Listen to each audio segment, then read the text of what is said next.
Today I'm going to be putting on a KO Nano controller on my Surron Lite BX. So I've taken all the bolts off that hold both the controller and the guard plate on. Hopefully you should know how to do that. I'll make a video on putting it back together, which you can just watch in reverse if you don't know how to take that off. But essentially you just take off these side bolts and the bolts holding the controller on, as well as the 4 bolts holding the underguard on, as well as there's 2 bolts inside of here, and then there's 2 bolts right here that kind of make this tilt back. So now that I have everything exposed, oh yeah, I took off both the ignition and the horn as well. So that should be very straightforward. If you don't know how to do that, you probably shouldn't be replacing the controller. So I have it all off, and now I'm just gonna undo these wires and hook up the new controller. I cleaned off each of the 5 connectors with rubbing alcohol on a rag. Here's the new controller. Now I'm just going to put a little guard that was on top of the old controller, this guard back on to here. First I'm going to clean it up a little bit. Alright, so I'm putting this plug in. There's 2 small grooves right here. That's how you tell which way it needs to go in. There's also 2 small grooves on the left side of the controller. So not force it, just make sure it's lined up, plug it in. Can't do it with one hand. And now I'm basically gonna slide this cover back over, just make sure it's kind of flush with the controller. The wires are color coded, so if you're colorblind, you should probably get a friend for this. Red to red, black to black, blue to blue, green to green, and yellow to yellow. This is what it looks like installed. And now I'm going to start putting it back together. I plugged them in up here. There's 3 connectors. I don't believe this does anything. I'm not sure why it's there, but I'll probably cover that up once I confirm it's working.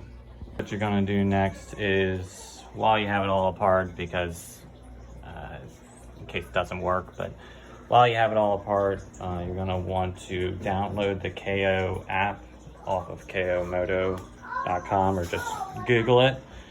And then just go through the setup steps of the app, and it'll have you calibrate both the throttle and the motor.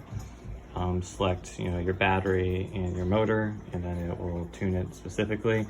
I've seen a lot of people on forums saying that the stock throttle response kind of drains the battery, so I might lessen it a little bit. But as for now, it is working. So I'm going to start putting things back together. This thing really moves. I did want to mention that the reason why I upgraded to the KO Nano is because the stock controller went out at about 300 miles of light riding. I wasn't doing anything crazy. I wasn't going, battery deep into lakes. I wasn't riding too much in the rain or anything. I wasn't dousing it. When I was washing it, it just cut out in the middle of a light trail while I was up in the mountains. I had to get it towed about 4 miles back. I contacted Luna, and Luna just deferred me to the manufacturer. And the manufacturer pretty much just told me that since I was a few months past my warranty, that there was nothing they could do. Even though I understand that they can't just cover their product forever, especially with bikes like this, where people tend to modify them and stuff. I was very disappointed that the controller, just at the reliability of the stock controller, I wouldn't expect something like that to go out at 300 miles. I just wanted to add that in, that this is the reason I upgraded to the KO Nano, and people online said it has a better water rating, which I assume is what happened to the stock controller, but I'm really not sure. It just seems like it was probably defective. I have a philosophy of always building back better, so I'm going to be using thread lock on all the bolts when I'm putting it back, not the bolts going into the controller. Don't use thread lock on those. I'm also going to put some electrical tape around these, just because I've seen some videos online where this starts to get pulled up from just getting pulled in and out all the time. So I'm just gonna give myself a better thing to grip on where I'm not yanking on these wires, pulling them in and out. A lot of people online said that they put shrink wrap around this, or even some dielectric grease in here. I'm hesitant to do that until I see exactly where they put it. I don't want to cause a short and then try to troubleshoot that. But I do want to do something to better the waterproofing in these connections, because I don't want to get any erosion in the connection points. Probably not going to be riding this as much in wet conditions now that I've blown one controller. And this is what it looks like after I wrapped it, just giving me a better place to pull it out. There are a lot of wires that I need to try to fit back up here. So I'm going to keep the side bolts out and utilize that moving forward to shove all these back in. So I'm going to start with putting the bottom brackets on, just so it can swing up and down, and then I'm going to keep this unscrewed and get all the wires situated before I screw that in. Put these 2 bolts in first. I tightened up this bolt quite a bit, just the one holding on the case, and then I kept this one a little bit loose so it can pivot while I'm getting the rest of this stuff in. I'm now realizing I should have probably put the tip sensor in before I did that, but I think I can still squeeze it in. Make sure you put it the right direction up. There's a directional arrow on the other side of the tip sensors. I know a lot of people are gonna chime in the comments like, oh, well, I disconnect all the sensors. Well, I don't, because I'm riding with children, so they're easy enough to disconnect. If I'm ever troubleshooting electrical problems, I'm gonna keep them in.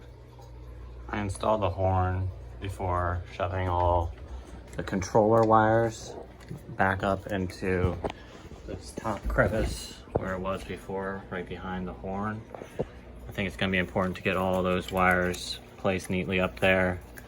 All of these wires placed back in the little thing that they were in before I closed this up. So I'm going to make sure that all of these wires right here are shoved up here before I bolt this back in. It's gonna be a lot harder after I get it in.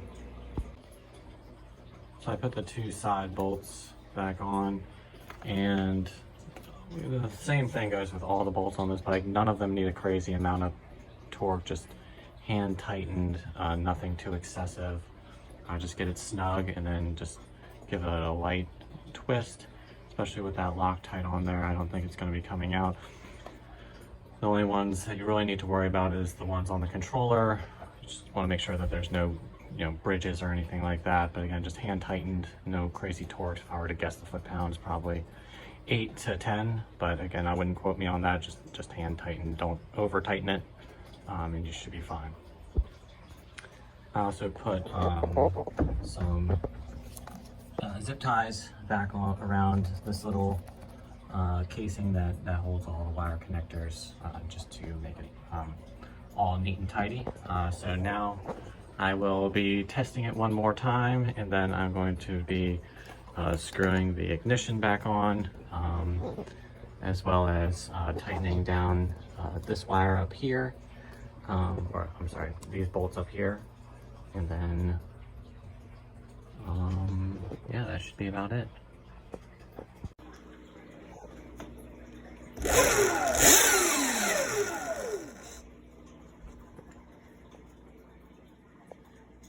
So I just wanted to test it out before I button everything up.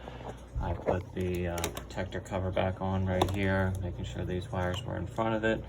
These wires, I believe, ran on the outside. I couldn't figure out whether they ran on the outside or the inside, but I watched a video again of someone else doing this, and I saw them on the outside, so I think they're good like this. Leave a comment if you disagree and I should tuck those in. I just need to put the skid plate back on at this point, and the ignition, and I should be good to go and start fine tuning this thing. I got the skid plate back on, and I got the ignition back on. For some reason there's a little crack that appeared here. Again, I'm not really happy with the quality of that. I wouldn't expect this to crack this easily. One thing to note is that this one was really hard to get on. I had to push it up with my knee and push this in hard in order to really get it in. Also, this diagnosis cable no longer works with the new controller. There's just no light on it at all. So now I'm going to go test it out outside. Definitely a large noticeable power gain while riding this thing. A lot more acceleration. People said that the stock throttle is a little bit too jumpy, but I actually like it. So. Okay, so I just got back. Definitely a large noticeable power gain, both in the acceleration and the top speed. It felt like I got at least 5 more miles an hour. I would equate it to the same thing as maybe adding an exhaust and jetting to your dirt bike as far as power and acceleration gain. If I had the $500, I would have definitely gone ahead and done this before, but definitely not regretting using the KO Nano. I also wanted to mention that I had a great experience purchasing this KO Nano from Gritshift. The people there were extremely helpful troubleshooting my problem. I asked them a bunch of questions about my stock controller, and they gave me a bunch of troubleshooting and talked to me and helped me determine to purchase this controller. So definitely a great experience with that company. Would definitely recommend buying from them. I'll definitely be buying from them again in the future. I hope this video was helpful, and like and subscribe if you liked it.